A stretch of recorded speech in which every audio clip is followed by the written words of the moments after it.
Hey everyone, I'm Erdinç, and we are going to talk about one of the most overlooked aspects by the startup founders, the startup business models. Let's get real for a second. Every founder starts out with a dream, an idea that they're passionate about, a product you want to build, and a vision that you believe that can change the world. But here's the catch. Most startups fail, not because of the idea wasn't good enough, they couldn't figure out how to make money out of this. Or worse, they choose the wrong business model from the start. Investors, they are not just investing in your product, they are investing in a system that can scale, generate revenue, and stand out from the competitors. So in this video, I'm going to break it down what a business model really is, beyond the buzzwords. We will cut through the noise and get to the heart of how your startup actually creates, delivers, and captures value. Also, why it's not just about making money, but also how you make money. I will show you why the mechanics of your business model matter as much as your product itself, and why that's what investors are looking for, how it connects with your go-to-market strategy, scale-up plans, financial projections, and fundraising strategy. I will explain why your business model is the backbone of an entire company, and how each piece fits together to help you grow, and how successful startups like Airbnb, Stripe, and Slack were built, tested, and evolved their business models to become billion-dollar companies. We will look at real-world examples of how these companies started simple, learned from their customers, and iterated their way to massive success, so you can do the same. So stick around till the end, because this video is packed with practical, easy-to-learn insights, delivered short chapters with real-world examples. Think of this video as a self-paced workshop that you can do by your own. I will share the frameworks, examples, and actionable advice that I have picked up working with founders at every stage, from scrappy early-stage teams to high-growth scale-ups from all around the world. These are the tips that can make the difference between success and failure, helping you build a business model that actually works in the real world. Let's dive in. First of all, let's have a quick look at the chapters. First off, we will kick things off by talking about why business models matter and how they are a bridge between your idea and building a successful business. Chapter 1, we're going to talk about business model foundations. We are going to break down what a business model really is, including a one-sentence model formula that keeps you focused, and why getting this one right lays the groundwork for everything that comes next. Chapter 2, proven business model types. I'll walk you through the top business models like SaaS, Marketplace, Freemium, and many more that the world's biggest startups use. Chapter 3, business model evolution case studies. We will also have a look at how some of the best companies evolve their business model over time, adding revenue streams and adjusting to their market changes. Chapter 4, choosing the right model. We will talk about how to pick a business model that fits to your customers, market, and competitive landscape. Chapter 5, the GTM, go-to-market and business model fit. So I will show you how your business model shapes your GTM strategy, partnerships, and even how to build a flywheel that drives the sustainable growth. Chapter 6, business model by geography. We'll explore how different regions impact your business model, like payment systems, trust, local regulations, culture, and tech adoption. Chapter 7, validating your business idea. I will help you to figure out how to test your business model in the real world by building your MVPs, talking to your customers, tracking key metrics. Chapter 8, building a defensible business model. We will dive into how to build moats, like network effects and switching costs that make your model tough to copy. Chapter 9, knowing when to pivot.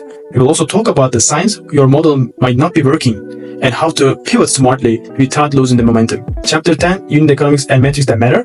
We are going to demystify CAC, LTV, churn, ARPU, and why being close to the transaction is key to scaling sustainably. Chapter 11, what investors are looking for. I will share what VCs are really want to see in a business model and how to make your model fundable. Chapter 12, your business model slide. We will work on creating a clear, compelling slide that shows how you make money and why your model works.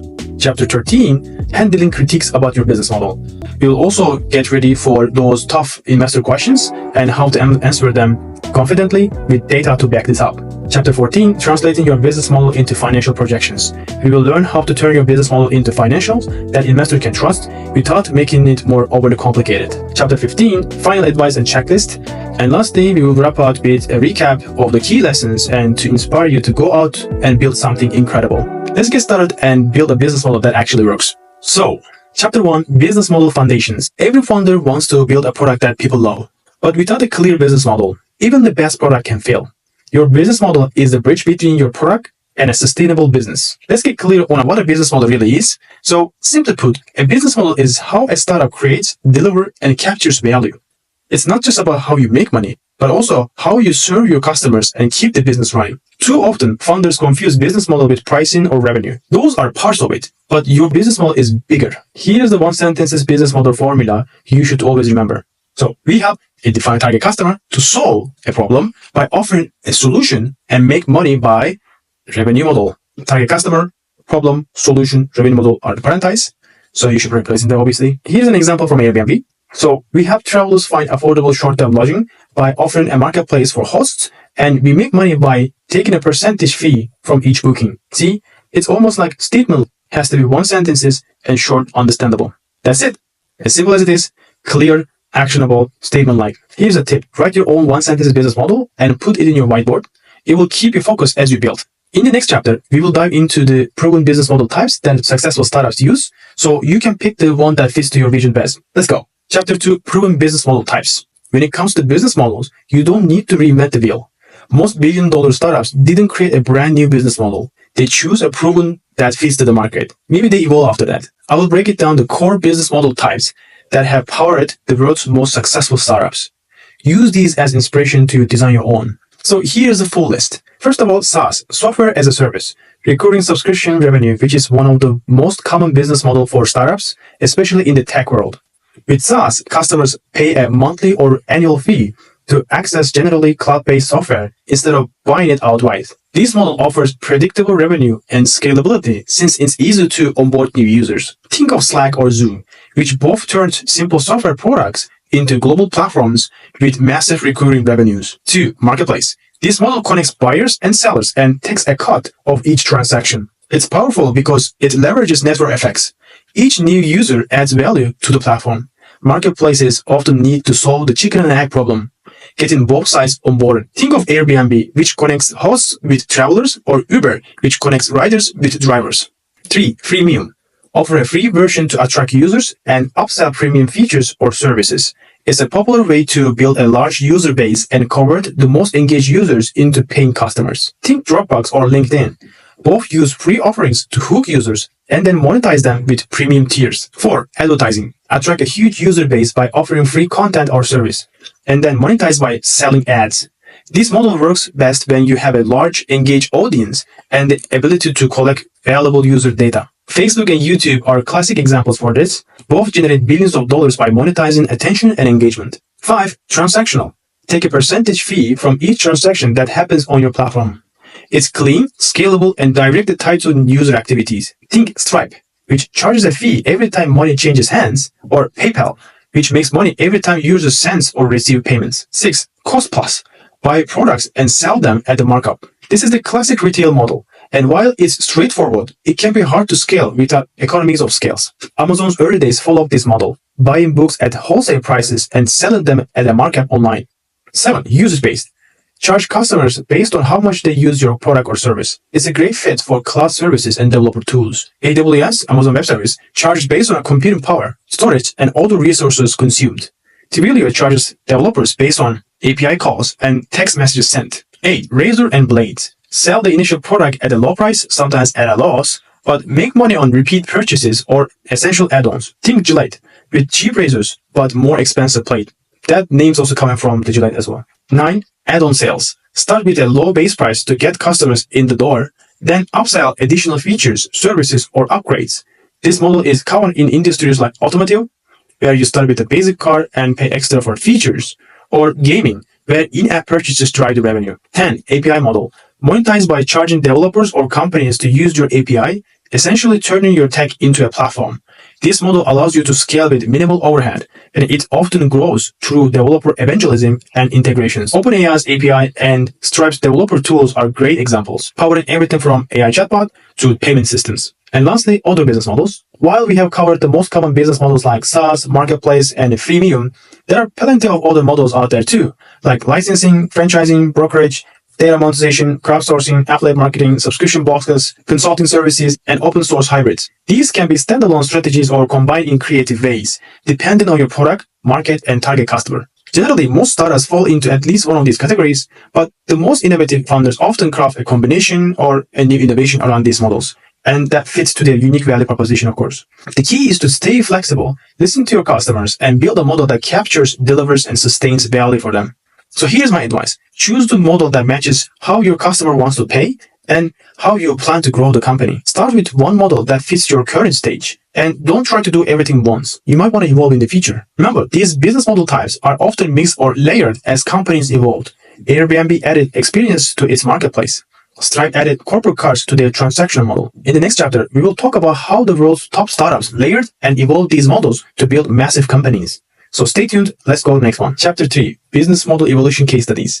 Most founders start with one business model, but here's the secret sauce. The best startups evolve and adapt their models as they grow. It's not about sticking to one path. It's about learning from your customers and the market. Let's dive into 8 popular startup examples that how they evolve their business models to become the giants that we all know today. First one is Airbnb.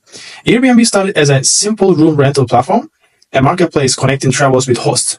As they grew, they added experiences to offer tours and activities, expanding their revenue streams. Another example is Slack. Slack began as an internal tool for a gaming company, and when the game failed, they pivoted to SaaS, offering team messaging, and later added paid plans and integrations to grow revenue. Amazon started with cost-plus retail, selling books online.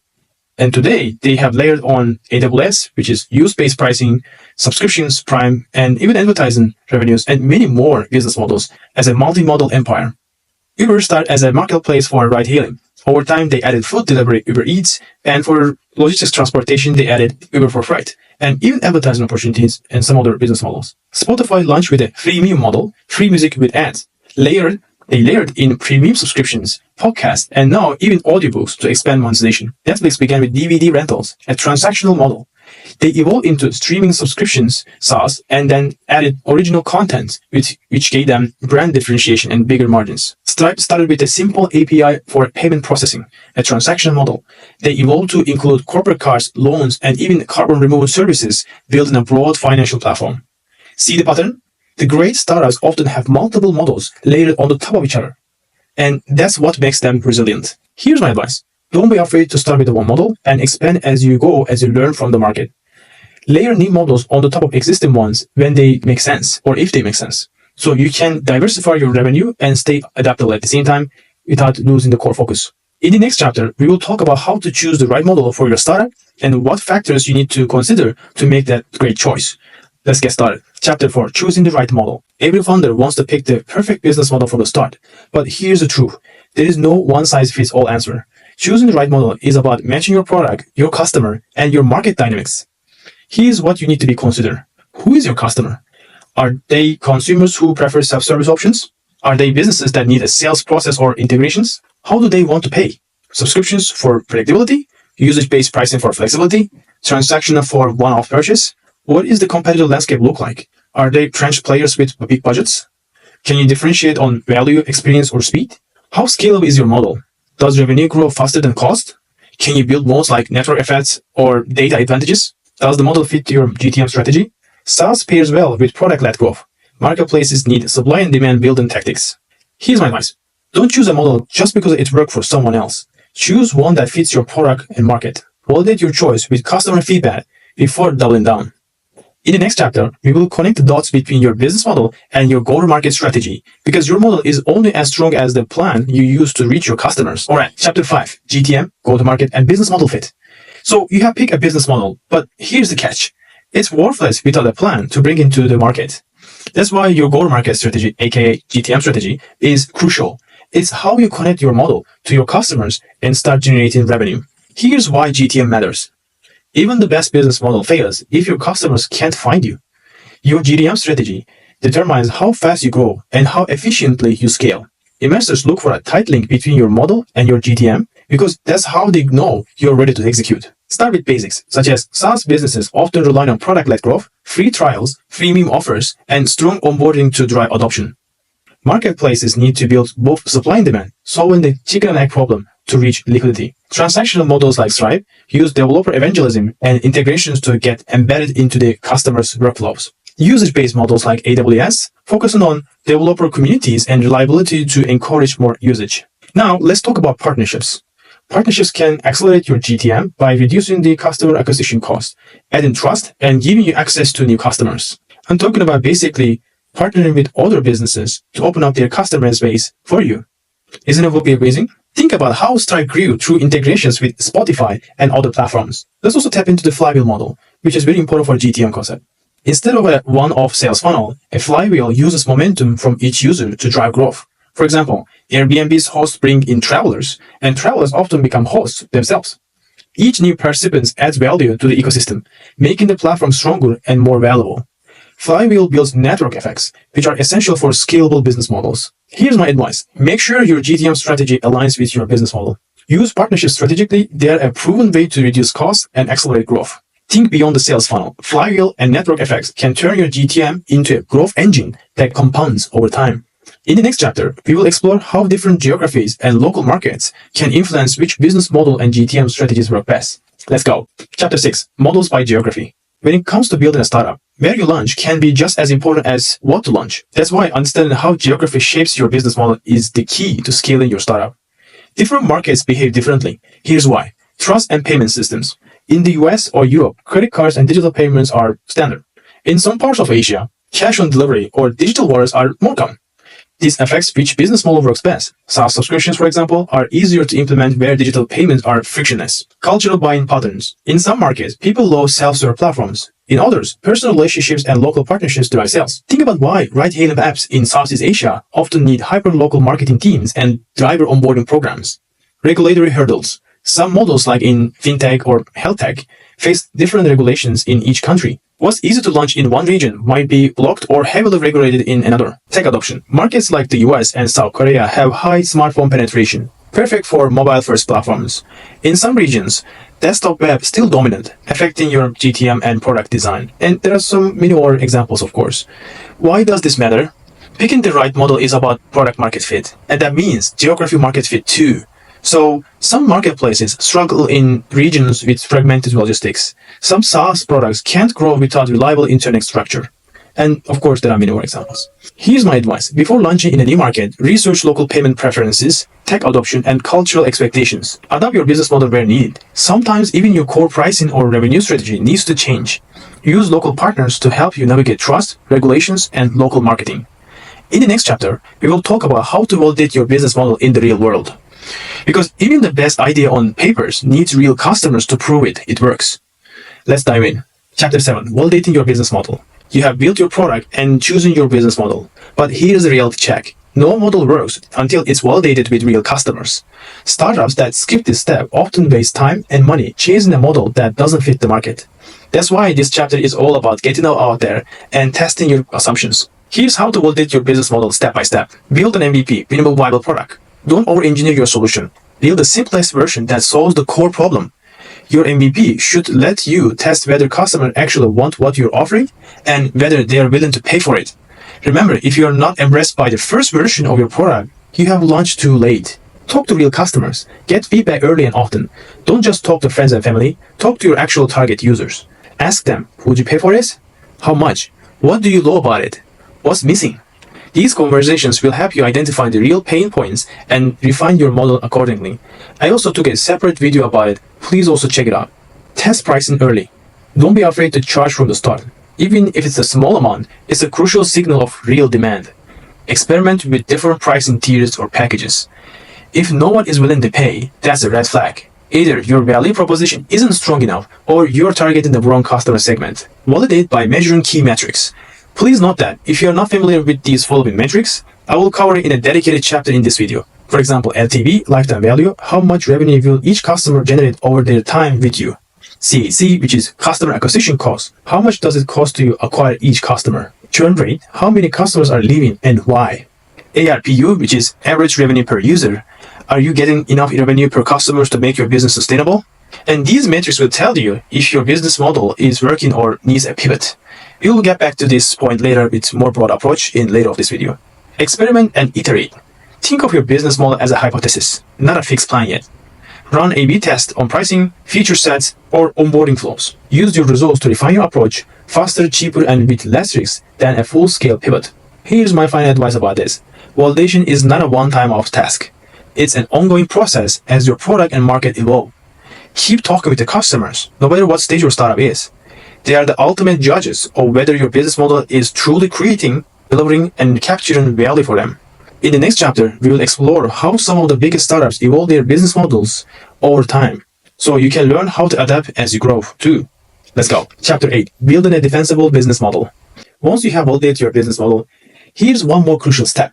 Making sure that it's defensible. Why? Because if your idea works, others will try to copy it. A defensible model has to stay ahead of competitors and build a lasting business. Here's why defensibility matters. Investors love to ask, what's your moat? That means, what makes your business hard to copy or replace? Without defensibility, big players or fast followers can eat your lunch. A defensible business model helps you sustain growth, margins, and market share, even as competition heats up. So how do you make sure your business model is defensible? Let's unpack these key strategies. Network effect. Every new user makes your product more valuable. Think of Airbnb. Each new host attracts more travelers, and each new travelers attract more hosts. The bigger the network is, the harder it is for competitors to break in. Data advantages. Unique data that powers your product. Think about Spotify's user behavior data that improves playlists. Data compounds over time, giving you an edge. Brand and trust. Build a brand that customers love, and trust can be a huge moat. Think about how Netflix brand loyalty keep customers from jumping to other competitors. Trust is essentially important in marketplaces and transactional businesses. Vertical integration. Control more of the value chain. Amazon didn't just sell books. They built warehouses, logistics, and cloud infrastructure to keep competition at the bay. The more pieces you control, the harder it's for other competitors to replace it. Community and ecosystem. Building a developer community, user community, or ecosystem around your product can create a self-reinforced moat.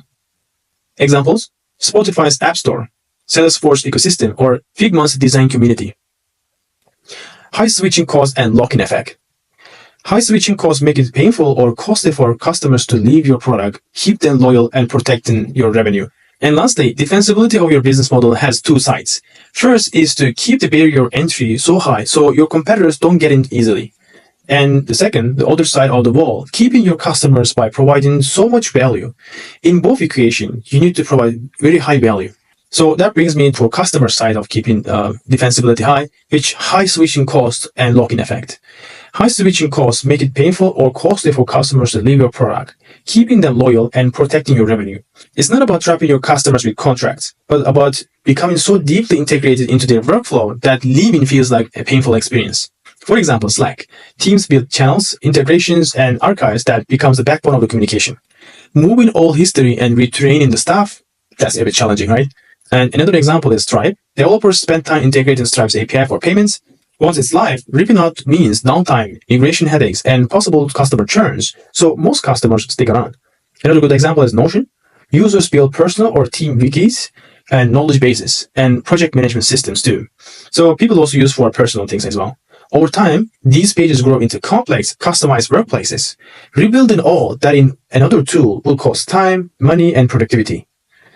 And sales, for example, enterprise invest in custom workflows, dashboards, and integrations that touch every department. Moving to another CRM would require months of retraining and data migration and change management also. And last example is Apple's iOS ecosystem. Once you're hooked on iCloud, iMessage, Apple Music, and AirDrop, moving to Android means losing all these seamless connections. So here's the key takeaway regarding the high switch cost and lock-in effect. High switching costs don't just protect the revenue. They also give you a leverage to expand your product and increase ARPU. They help you defend your market share against competitors, even if someone builds a similar product. So to wrap this chapter up, here's my final advice. Think about what will make your model defensible, even if someone tries to copy you. Build these modes into your strategy early so they grow as you scale. Don't rely on just one. Use layered multiple defensibility strategies altogether. So in the next chapter, we will talk about when it's time to pivot and how to do it right, so your defensible model doesn't become your biggest constraint. So let's get started. Chapter 9, Knowing When to Pivot. Every founder dreams that their first business model will be winning one. But here's the truth. Even the best startups pivot. A pivot isn't a failure. It's a sign that you are listening to your market, learning from data, and staying flexible enough to build business model or the business itself that works.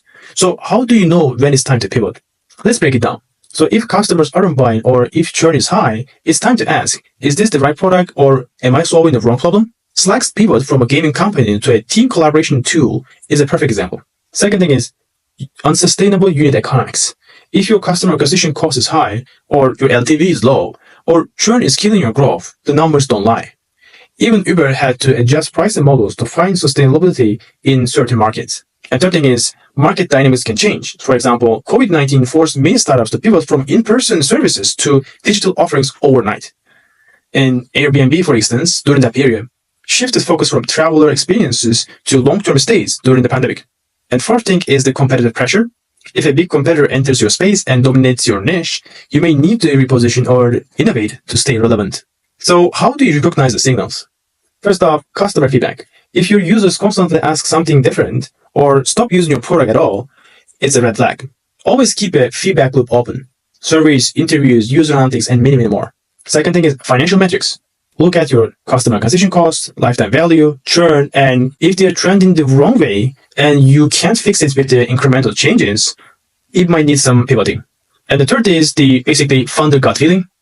Because sometimes even when metrics look okay, you can sense the excitement is gone or the opportunity isn't as big as you thought. Trust your gut but validate with data always. In some instances, it might also misleading too. So types of pivots to consider. First off, customer segment pivot. You might be solving the right problem, but for the wrong audience. For example, Instagram started as a location-based check-in app before it pivots into a photo sharing app. Second thing is the problem pivot. Maybe your product is great, but you have identified a more pressing problem to solve. And an example is Slack's pivot from gaming to communication tool is a textbook for example. And third is revenue model pivot. Sometimes the product is right, but the way you make money isn't. An example is the Spotify added premium subscription to complement the ad model. And fourth common type of pivoting is the technology pivot. If your core tech isn't working or too hard to scale, you might need to rebuild or change your tech stack. So how to pivot without losing momentum? First off, you need to communicate clearly. Be transparent with your team, investors, and customers. Bring them along with the journey. Second is leverage what you have already built. Don't throw away everything. Identify what's working, your team, your users, your brand, and carry that forward. Third is test fast and cheap. Build MVPs, run experiments, and validate quickly before fully committing. So here's my advice regarding pivoting. Don't wait until you are out of cash to pivot. Pivoting early based on real feedback and data can save your startup and unlock a huge opportunity for you. Remember, the best founders aren't afraid to change course when the market demands it. So in the next chapter, we will talk about unit economics and the key metrics that show whether your business model is a good one, a healthy one, and ready to scale. So let's jump in. Chapter 10, Unit Economics and Metrics That Matter. You can have the best product, the coolest design, and a killer brand. But if your unit economics don't make sense, your business is doomed. This chapter is all about understanding the key metrics that determines whether your business model is sustainable and how to use them to guide the smart decisions. So first off, what unit economics means? Let's have a look. Unit economics means understanding the financials behind each individual customer or unit of product or business. Imagine selling lemonade. Every cup you sell costs you $1 in ingredients, and you sell it for $3. That's a $2 profit per unit. If you have to spend $10 on flyers to get each customer to your stand, you need to sell at least 5 cups to break even. In startups, the unit is often a customer, and unit economics tells you if each customer is profitable. By knowing these, you can see whether growth will make you more money or just scale your losses. So why unit economics matter? They show whether every customer you acquire actually makes you money or costs you. And they help you spot problems like high churn or low revenue before they sink your startup. And investors use them to judge your model's scalability and profitability. So let's break it down the key metrics every founder should know. First off, the customer acquisition cost, CAC. How much does it cost you to acquire a single customer? Include marketing spend, sales team salaries, and even onboarding costs. Everything. CAC means more efficient growth. The next is lifetime value, the LTV. How much revenue will a customer bring you over their entire relationship with your business? For SaaS, this includes monthly payments times their average customer lifespan. A high LTV means customer is stick around and you can invest more in acquiring them. So next thing is the LTV to customer acquisition CAC ratio. This compares how much value each customer generates to how much it costs to get them. A healthy ratio is at least 3-to-1, which means for every dollar you spend on acquisition, you get 3 back. The next important metric is the churn rate. What percentage of customers leave your product each month or each year? High churn kills growth and makes LTV lower, so keep this number as low as possible. For example, Netflix spends big on content to keep churn low and subscribers engaged. Let's go next, which is ARPU, average revenue per customer. How much money does each customer bring per month or year? This helps you plan for growth and model your revenue projections. And last but not least, contribution margin, the money left after you subtract variable costs to serve each customer. A positive contribution margin means each new customer helps cover fixed costs and eventually drives profit. And the next metric is usage-based. For usage-based or API-driven models like AWS or Stripe, watch how usage grows over time. Are users expanding their usage? Is your product sticky enough to drive increase in spend? And lastly, we need to talk about why close to the transaction is matter. The closer your model is to the flow of money, the easier it is to capture the revenue. Stripe takes a cut of each transaction, making revenue predictable and scalable. Marketplaces like Airbnb and Uber takes a percentage, turning every booking into a revenue. Here's my advice. Track these metrics from day one, even if they are messy at first. Review them monthly to see where you can improve. Lower customer acquisition costs, increased lifetime value, reduced churn, and so on. Use these insights to refine your model, prioritize features, and plan your GTM strategy. So in the next chapter, we will talk about what investors are looking for your business model and how to make your pitch stand out. Let's get started. Chapter 11, what investors are looking for. Even though bootstrapping is very important, investors are essential for scaling your startup. But too often, many founders walk into pitch meetings unprepared to answer the questions that matter the most. That's why understanding what investors look for in your business model can make or break your funding round. So first off, the venture capital business model and why it matters. Because understanding how they work will also make you easy to adjust your model. So most people think of VCs as just money people, but VCs themselves have a business model, and it shapes how they look at your startup. Venture capital is a numbers game. A typical VC fund invests, let's say, per fund, 20-30 deals, which is startups, knowing that most will probably create some mediocre or failed results. Some may be break-even. And they are betting a few companies, maybe 1 to 3, will deliver 10x, 20x, and even more returns to offset the losses and make the fund profitable. This means VC need to see that your business model can scale massively because they are looking for that one big winner, the home run success. Understanding this helps you tailor your pitch. Because at the end of the day, they also make fundraising from their own investors, which called limited partners. The way that they make also money month-to-month is 220 model, which they charge 2% management fee and 20% of the entire return of fund. But it's a bit more complicated than that, but it's simply put as it is. So understanding this helps to tailor your pitch. Show them why your model has the potential to become the breakthrough success into their portfolio. Explain how you plan to capture a big market, grow quickly, and build a defensible moat. And remember, VCs are not just investing into your product, they are betting that you could be their fund maker. So here's the thing, investors don't just care about your product, they care about whether your business model is built to scale and whether it can generate the return they're looking for. Let's break it down what that really means. What investors want to see in your business model. First off, the scalability. Investors want to see that your model can grow without your costs growing at the same pace. SaaS is popular because you build the software once and sell it repeatedly with minimal additional cost. It could be you build one and sell millions of times, right? Think about how Netflix scaled globally without having to build physical stores. But at the same time, in their special case, in order to keep the people churned down, they still need to invest into the creative production too, which is IPs. Okay, the next thing that investors are looking for is the defensibility or lock-in effect, the moat, which is how will you protect your model from competitors copying it. Network effects like Airbnb, data advantages just like Spotify, high switching costs, for example, Notion. These are the kinds of moats that investors are low. And the stronger the moat is, the harder it is for someone else and competitors to disrupt your business. Next is the gross margins. The higher your gross margin, the more cash you keep to invest the growth. Investors often look for 70-80% plus growth margin in SaaS and digital businesses. Low margin businesses can still be investable, but you need a clear path to profitability. Next thing is unit economics, LTV versus CAC ratio, churn rate, ARPU. These metrics show if your business is fundamentally healthy. Remember, a 3-to-1 LTV customer acquisition cost ratio is a good rule of thumb, but investors will want to see your logic behind the numbers. If your unit economics don't make sense, your model can't scale profitably.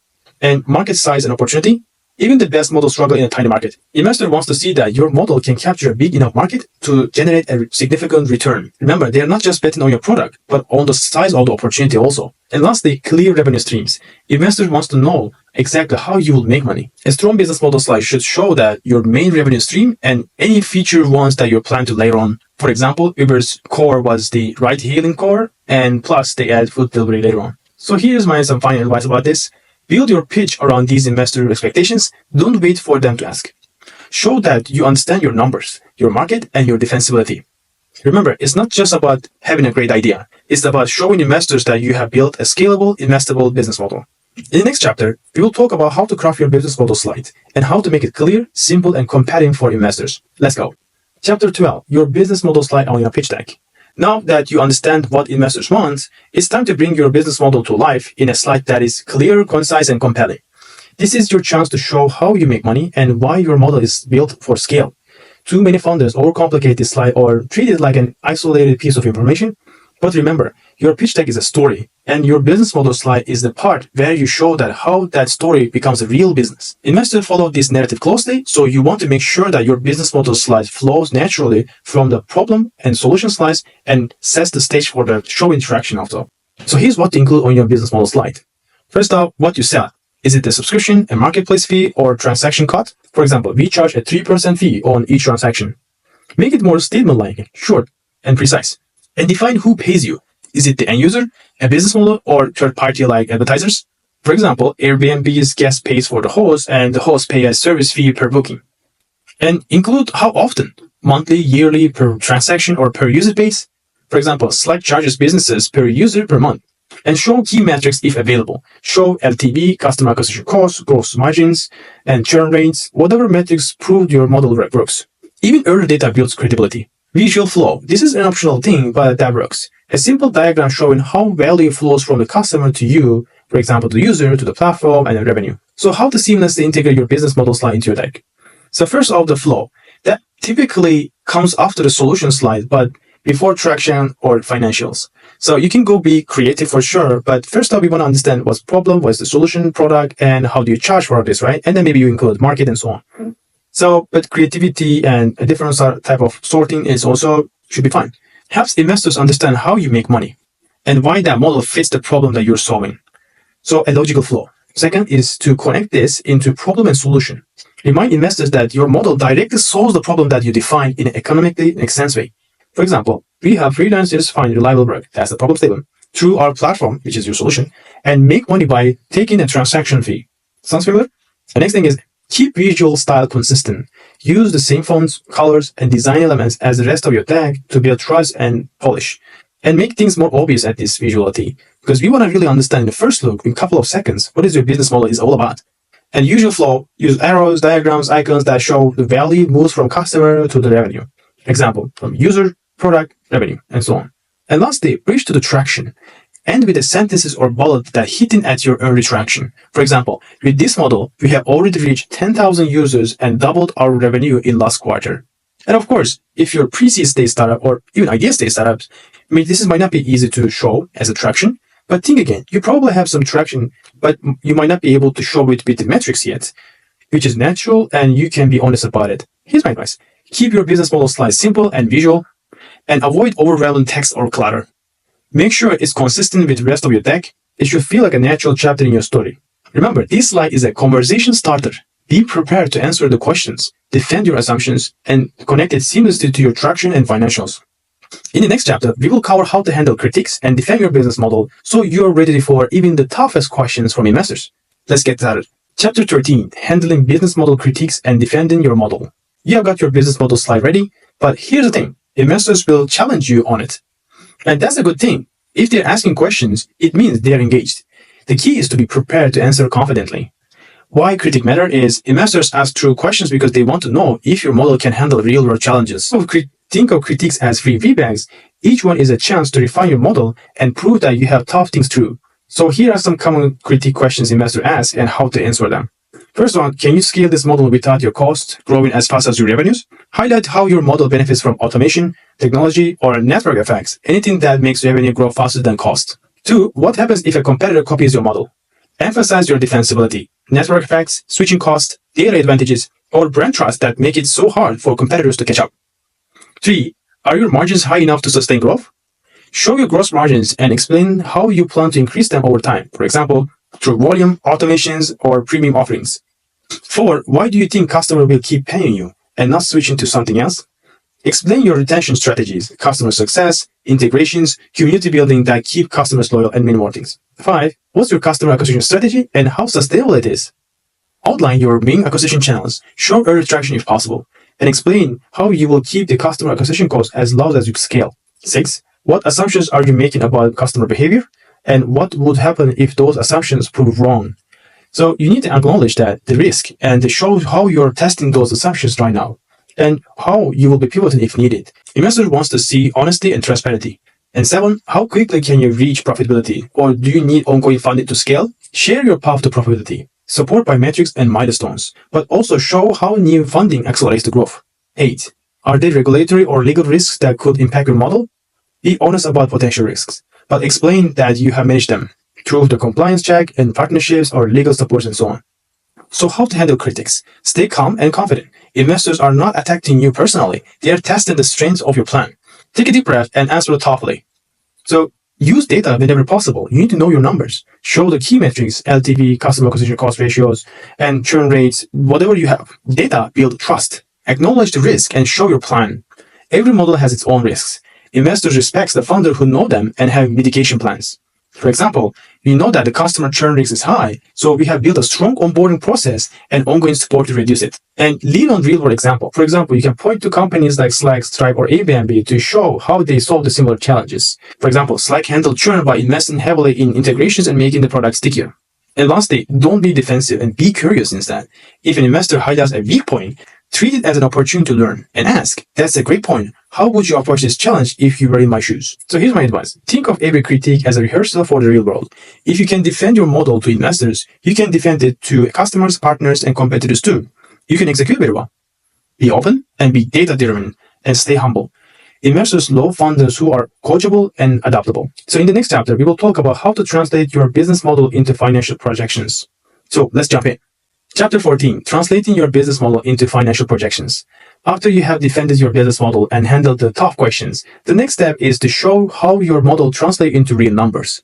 Investors want to see that you are not just dreaming big, but also planning smart. That's where your financial projections comes in. Why financial projections matter is they turn your vision into a concrete, measurable plan. They help investors understand how your business model scales over time, and they show that you have thought through key costs, revenue streams, and growth levers. And of course, if you are in the very early stage of a startup, let's say a pre-seed, this might not be so applicable for you, but show us some vision around that. So what to include in your projection? First one is the revenue forecast. Show how your revenue grows over time to 4 or 5 years based on your business model. Break it down with the key drivers like users, transactions, and subscriptions. For example, we project $5 million in year 3 revenue based on a $20 ARPU and 20,000 users. Show gross margin. Calculate the difference between the revenue and the cost of serving each customer. High gross margins are a green light for scalability. The next thing is customer acquisition cost, obviously. Estimate how much it costs to acquire each customer, including marketing, sales, and onboarding costs too. And show the LTV and customer acquisition cost ratio. Show investors that your customer generates more value than the cost to acquire it. A healthy ratio, as I mentioned before, is 3-to-1 or higher. That signals a healthy model. The next thing is operating expenses, salaries, technology, marketing, and other fixed costs. Help investors to understand your burn rate and runway. And of course, also you need to be able to show profitability timeline, which is when do you expect to break even or become profitable? It's natural to have some J-curves in the beginning. Even if profitability is years away, show the pathway, show the strategy. So how to tie projections to your business model? Connect every line item to your business model slide. For example, we project $1 million in year 1 revenue, driven by our $5 monthly fee per user and an estimated 15,000 users. See the pattern? It needs to be a statement like one statement you're making and you're very confident about it. Show how growth in your model, like new revenue streams or product launches, impacts your projections. So here's my final advice regarding this. First off, keep your financial projections simple and clear. Investors want to see that you understand your numbers, but overcomplicated graphics or spreadsheets can distract from your story. Stick to the key metrics, revenue, gross margin, customer acquisition cost, LTV, and so on, and show them clearly on one slide. Make it easy for investors to grasp the financial picture at a glance. If you really need to show more details, maybe during a deeper dive meeting, you might want to show it too. So keep them maybe appendix. Don't just guess the numbers, build them from a bottom up using the realistic assumptions. Start with the most basic drivers of your revenue and costs, like price per user or cost per transaction, and work on the way up. This approach makes your projections more credible and easier to defend. Let's say in some cases, very early stage of the startups, founders don't know their cost is. If you're a solo startup founder, you could even include your own cost, customer acquisition cost. That could give some idea too. But you still need to show the big picture, what you're building also, and projection of that, what you're building. And be ready to answer questions about how you got each number and why it's achievable. Investors want to know that you have thought this through and that your projections are based on real-world insights, not just wishful thinking. All right, that's it. All right, chapter 15, final advice and closing thoughts on business model. You can think this entire video like a self-paced DIY style workshop. So you can implement it by yourself too with this video too. So these aren't just theories. They are real world insights that can make the difference between success and failure. I will also paste it into description of this video, and you can also find it in my blog as well. We will also share the link in the description as well. Before we wrap up, let's keep it simple. Here's the deal. Start with what works. Don't try to reinvent the wheel. Pick a proven model that works and then tweak it as you learn. And use that one sentence pitch. Keep it laser focused on who you help, what problem you solve, how do you do it, and how you make money out of this. Know your numbers. Customer acquisition costs, LTV, churn. These aren't just buzzwords. They are your roadmap for scale. Don't afraid to change. Pricing is a learning tool. Raise prices until your customer push back. Keep it simple. Confusion pricing or messy financials turn off investors and eventually customers too. Validate early. MVPs, custom interviews, A/B tests, get reviewer proof before you scale. Stay close to the transaction. That's where the money is and the insight that everything flows in. And think defensibility when you design the business model. Build network effects, switching costs, or data modes that make you hard to beat. Align your team. Make sure that everyone knows what drives value, revenue, and stick with it. And remember, pivot before you run out of cash. Don't afraid to change your directions if data and some validation show that. At the end of the day, a great business model isn't about getting everything perfect at day one. It's about testing, learning, and adapting, always with the customers at the center. I know this video a bit more longer than average my videos, but I do my best to put things together to be really helpful to cover most of the things for building a great business model. So if it is helpful for you, give it a thumbs up and hit the subscriber for more deep dives into startups, growing teams, and making your ideas reality. And if you have some questions or want to share your own journey, drop it in a comment below. I would love to hear from you. Since you watched this video, you might find my other videos also relevant to you too. Please go check it out. And feel free to share with your friends who is building a startup too. Thanks for watching, and I will see you in the next one.